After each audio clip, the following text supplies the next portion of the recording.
तुम जिससे प्रेम करते हो उससे किसी कारण तुम्हारी दूरियां बन जाती है तो भगवान श्री कृष्ण कहते हैं कि मेरी ये बातें याद रखना। सब जानते हैं कि फल से निकला बीज एक नए वृक्ष को जन्म देता है।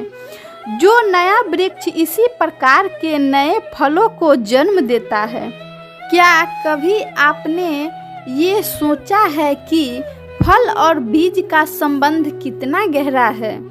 फिर भी वृक्ष की जड़ें और वृक्ष की शाखाओं में इतनी दूरी क्यों? क्योंकि दूरी आवश्यक है। यदि आप किसी को अपने साथ सदा सदा के लिए रखना चाहते हैं तो उनसे दूरी समय समय पर आवश्यक है, क्योंकि ये दूरी ही है जिसके कारण आपको आपके साथी के महत्व के विषय में ज्ञान होता है। ये दूरी ही है जिससे आपको और प्रेरणा मिलता है कि उनसे फिर से मिले। इसलिए स्मरण रखिए, दूरियां कदापि बुरी नहीं है। फलों से बीज की ये दूरी ही नए फलों को निर्माण का कारण बनती है। प्रेम की असली परख होती है दूरियां से, तो दूरियों से भी प्रेम करें और प्रेम से कहे राधे राधे। ताऊ मुझसे कई बार पूछते हैं कि कान्हा तुम राधा के साथ इस संसार को प्रेम सिखाने आए हो तो फिर क्यों तुम ही राधे को इतना सताते हो? क्यों वो तुम्हें तंग करती है? क्यों ये नोक झोंक होती है? क्यों ये खींचातानी? अब इसका उत्तर मैं कुछ इस प्रकार देना चाहूँगा। चींटियाँ उसी घर में जाती है जिस घर में शहद हो।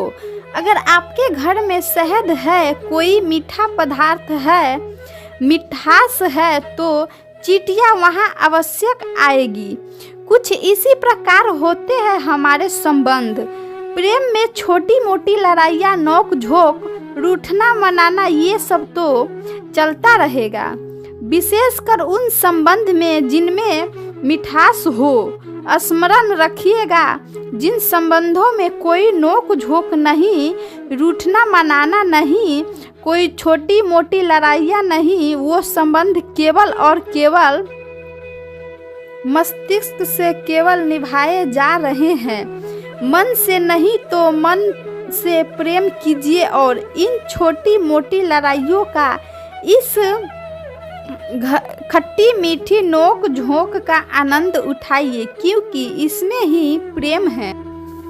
मुश्किल वक्त हमारे लिए आईने की तरह होता है, जो हमारी क्षमताओं का सही आभास हमें कराता है। हर समस्या का हल है, नाम लो कृष्ण का। इस नाम में ही बहुत बल है। प्रेम का अर्थ विवाह करना नहीं होता, बल्कि पूरी निष्ठा के साथ समर्पण करना होता है। प्रेम में कोई वियोग नहीं होता, प्रेम ही अंतिम योग्य है, अंतिम मिलन है। विश्वास का उत्तम उदाहरण अर्थात अर्जुन ने 10 लाख सेना का त्याग करके श्री कृष्ण को चुना। अपने सबसे खास से धोखा खाने के बाद लोग चाह कर भी किसी पर संपूर्ण भरोसा नहीं कर पाते। यही सत्य है। जिंदगी में 2 लोगों का होना बहुत जरूरी है। एक कृष्ण जो ना लड़े फिर भी जीत पक्की कर दे। दूसरा कर्ण जो हार सामने भी हो फिर भी साथ ना छोड़े। जिस व्यक्ति को आपकी कदर नहीं, उसके साथ खड़े रहने से अच्छा आप अकेले रहें। अहंकार तब होता है जब हम भूल जाते हैं कि प्रशंसा हमारी नहीं, हमारे गुणों का हो रही है। श्री कृष्ण ने कहा है, अगर तुम्हें किसी ने दुखी किया है तो बुरा मत मानना। लोग उसी पेड़ पर पत्थर मारते हैं जिस पेड़ पर ज्यादा मीठे फल होते हैं। सेहत के लिए योग और किसी की जरूरत पर सहयोग दोनों से ही जीवन बदलता है। जो हुआ वह अच्छा हुआ, जो हो रहा है वह अच्छा हो रहा है, जो होगा वह भी अच्छा ही होगा। तुम भूल कर पश्चाताप ना करो, भविष्य की चिंता ना करो। वर्तमान चल रहा है, व्यक्ति जो चाहे वह बन सकता है। विश्वास के साथ इच्छित वस्तु पर लगातार चिंतन करें। यह सत्य बात है कि भूल करके इंसान कुछ सीखता है, परंतु इसका यह मतलब नहीं है कि वह जीवन भर भूल करता रहे और कहे कि हम सीख रहे हैं। जो रास्ता ईश्वर ने आपके लिए खोला है उसे कभी भी कोई बंद नहीं कर सकता।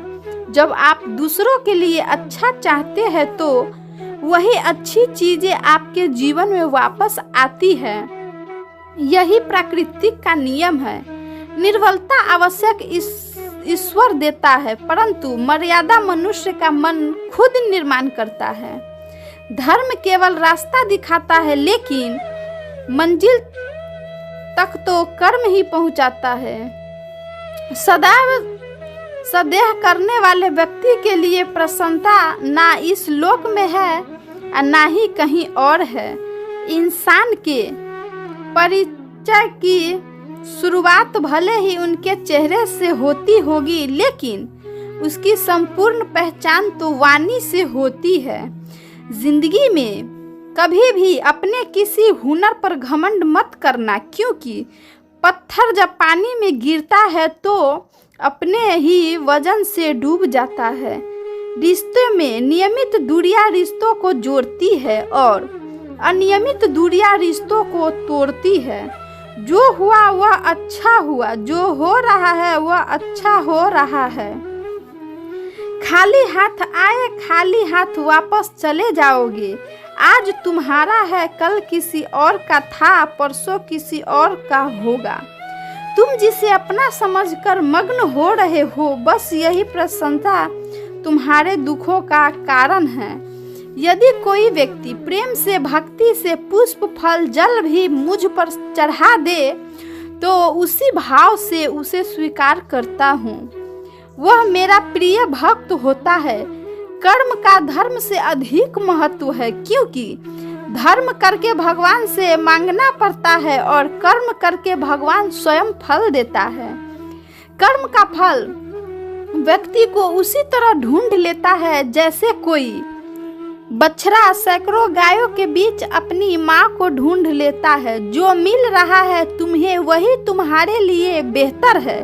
ये तुम नहीं जानते, पर देने वाला बखूबी जानता है किसी से कब और कितना बोलना है। अगर तुमने यह समझ लिया तो तुम अपनी जिंदगी के सार्थक बन चुके हो। सहना चाहिए मौके पर, कहना भी चाहिए और शांति के साथ रहना भी चाहिए। जिसमें प्रेम हो वो हर रिश्ता एक बंधन है, वरना यूं ही नहीं। राधे के साथ देवकी नंदस है। जीवन में कभी कभी मौका मिले तो किसी के लिए साथी बनना स्वार्थी नहीं, सेहत के लिए योग और किसी की जरूरत पर सहयोग, दोनों से ही जीवन बदलता है। कन्हैया जी हमारे पालनहार, उनके नाम मात्र से ही होता दुखों का संहार है। हमारे भविष्य का आधार आज के यथार्थ के लिए निर्णय पर निर्भर करता है। इंसान की सोच ही उसकी सबसे बड़ी पहचान है, वरना दुनिया में एक नाम से अनेक इंसान हैं।